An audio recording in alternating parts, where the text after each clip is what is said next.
What happens when three home intruders end up getting trapped in the house of a blind man who could easily detect them even with a slight sound? Easy. You got this film right here. Here's my review of Don't Breathe. Big D's Entertainment, Red Geeks and Reviews.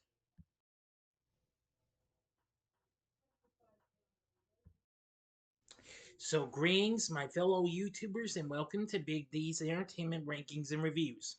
My name is Noel, better known to as the Big D, and this time around I bring to you a review of the 2016 horror flick Don't Breathe, released by Screen Gems along with Stage 6 Films and Ghost House Pictures.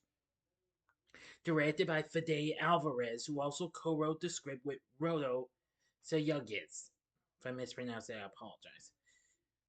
Starring Jane Levy, Dylan Minnette, Daniel Zovatto, and Stephen Lang as the mysterious blind man. It focuses on three home intruders who get trapped inside this blind man's house.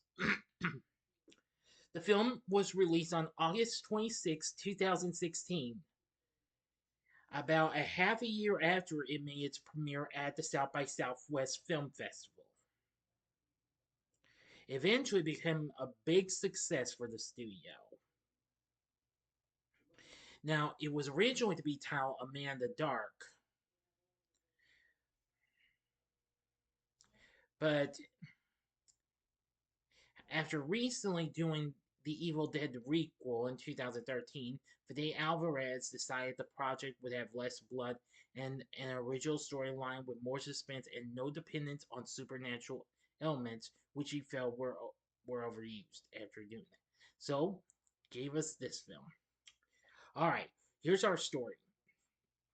Rocky and Alex, plus the plus the character of Money, are three Detroit delinquents who make a living by breaking into houses and stealing valuables.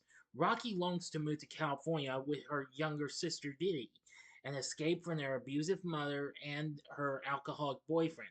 To the trio's frustration, their fence keeps undervaluing the items they bring.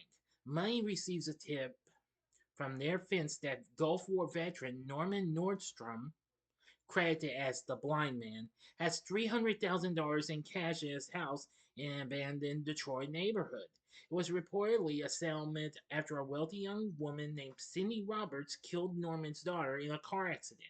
The three spy on the house and learn that Norman is blind. At night, the gang approached the house, drug Nordstrom's Rottweiler, then break in. Money puts a sleeping gas ball in Nordstrom's bedroom. Seeing a locked basement door, he assumes the loot is hidden in there and shoots the lock. The noise wakes up Nordstrom, who overpowers Money, takes the gun, and kills him while Rocky, horrified, watches silently. Rocky witnesses Nordstrom open a hidden safe to check his valuables. After he leaves, she opens it and takes the cash. However, he finds her in Alex's shoes and realizes there are more intruders. Then returns to find the safe empty. Rocky and Alex evade Nordstrom and enter the basement. There, they find a restrained and gagged pregnant woman who reveals herself to be Cindy Roberts. Rocky and Alex free her and attempt to open the storm cellar door. Nordstrom shoots at them, unintentionally killing Cindy. He breaks down and cries in distress over her body.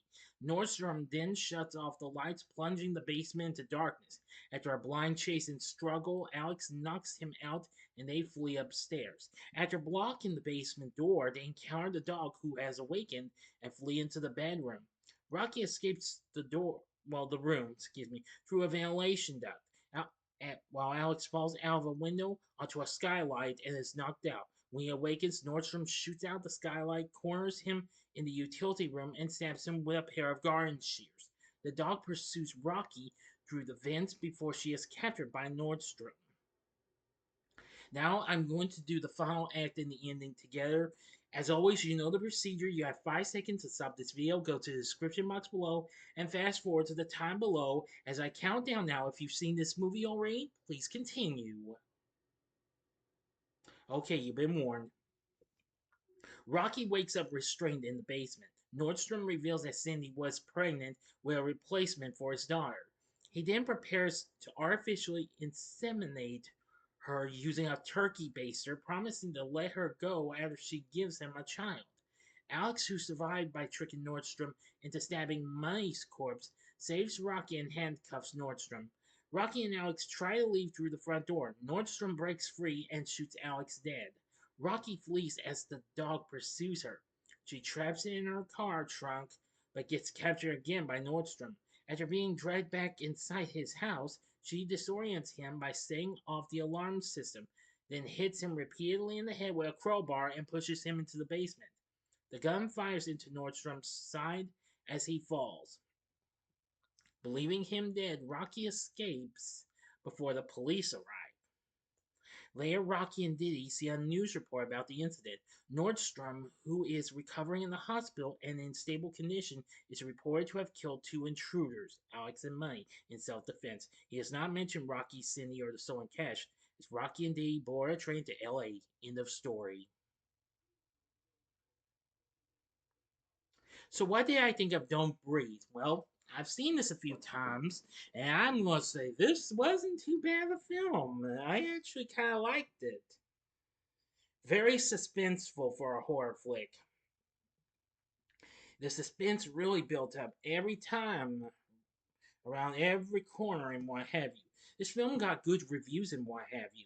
It got 88% on Rotten Tomatoes, saying it smartly twists its sturdy premise to offer a satisfyingly tense, chilling addition to the home invasion genre that's all the more effective for its simplicity. Agreed. Metacritic gives it a score of 71, and CinemaScore gave the film a B+. In some reviews, Variety called the film a muscular exercise in brutal, relentless peril that should please genre fans. IGN said director Fede Alvarez delivers a lean, very mean thrill ride with Don't Breathe, tapping into several primal human fears and further establishing himself as one of the genre filmmakers to keep an eye on in the years ahead. Rolling Stone said, "This is some weird twisted shit. Don't groan when I say," that was Peter Travers who gave the review, "this film is a home invasion thriller. Director Fede Alvarez is as good as it gets when it comes to playing with things that go bump in the night." MTV said in a positive review, Alvarez knows the size of his ambitions. He's ridden one great ghoul, surrounded him with targets, and simply let rip. The Verge calling it an impressive script flip from the 1967 classic Wait Until Dark. Alvarez says he wrote the script before watching that film. And Jim Hemphill for Filmmaker magazine called it the best American horror film in 20 years.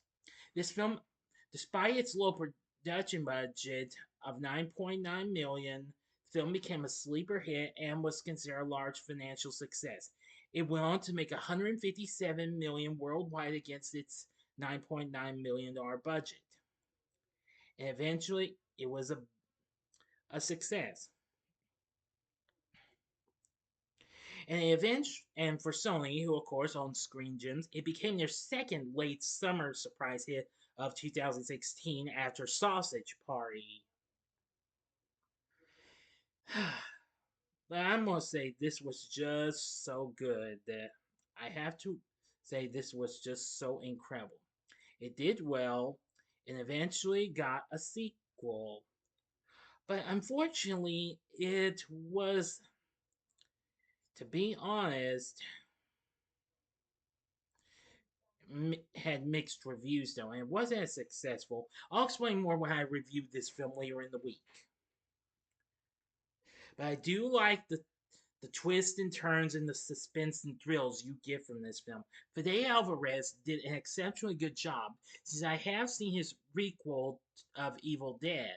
Now, I've yet to see his recent hit film, which of course was Alien Romulus from this past summer. That I've just learned it's going to come to Hulu, and I will be watching it. But unfortunately, I will not have a review of it ready pop until maybe next month because I've got already got some other things booked for this month. But he does an exceptionally good job with his direction, and the story he co-wrote was exceptionally good. Roque Banyos does the score for the film, and I thought that was pretty good too. For our cast, we have Stephen Lang as the blind man, as he's credited as, named Norman Nordstrom. He he was a veteran of the Gulf War who was blinded by shrapnel.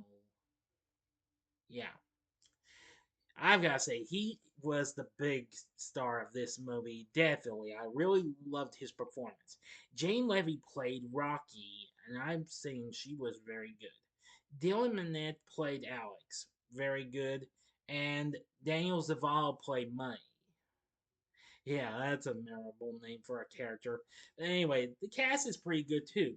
So overall, I think Don't Breathe is a real good film. If you really want to see a real house invasion film, then I'd say this would be right up your alley. So would I recommend Don't Breathe? I'd say hell yeah, go for it. This is a very good film, and I think you'll really like it if you give it a shot.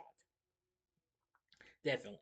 Like I said, it has good twists and turns and thrills and in its suspense and what have you, its story, and great direction, great characters and cast, and a good score. So, enough said.